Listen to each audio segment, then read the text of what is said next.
Okay, so nice wee top landing there. Now, despite the pole bending and the amount of wind we have at the moment, a very nice 360 coming back, but ending up the 360 on the lower part of the ridge. Just dropped this just now.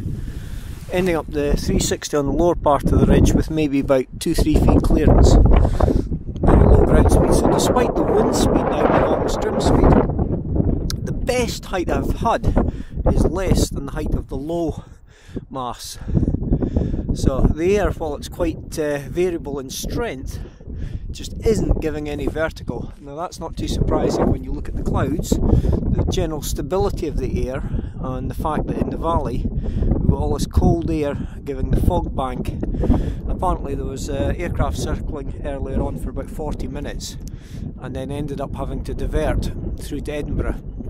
So the commuter flight from London couldn't get in. I assume it was London anyway. It was one of the guys who was telling me about that. So I'm not at the best angle to see it, but there's quite a bend on the pole. Really good wind now.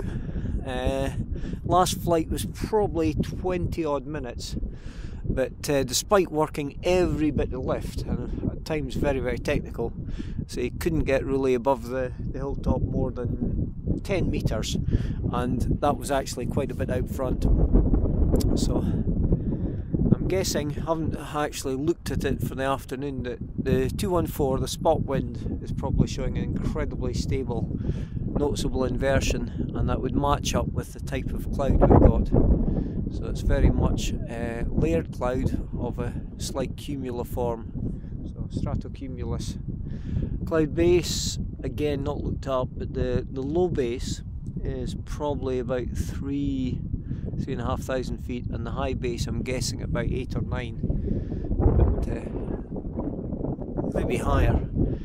But despite the haze here with the general moist air coming in off the sea, the relative humidity locally might be high, but overall it's quite dry air, hence this higher level cloud. Now, some of that could actually be cirrus, it could be ice cloud, wouldn't at all surprise me. Put the gloves on, it doesn't take very long for the hands to get cold. So we'll pop up one last flight and head home. Definitely some hot food and some cups of tea.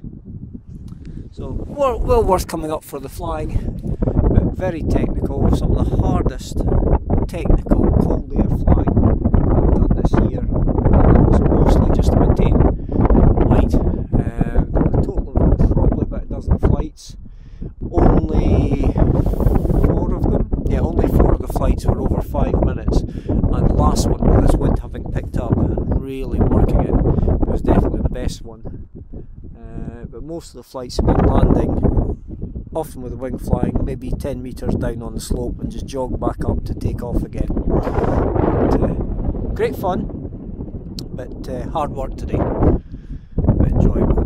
Right, ESP Club, not for the paranormal, but the para extraordinary, and one of our favourite top drivable sites when we've got limited time in the winter.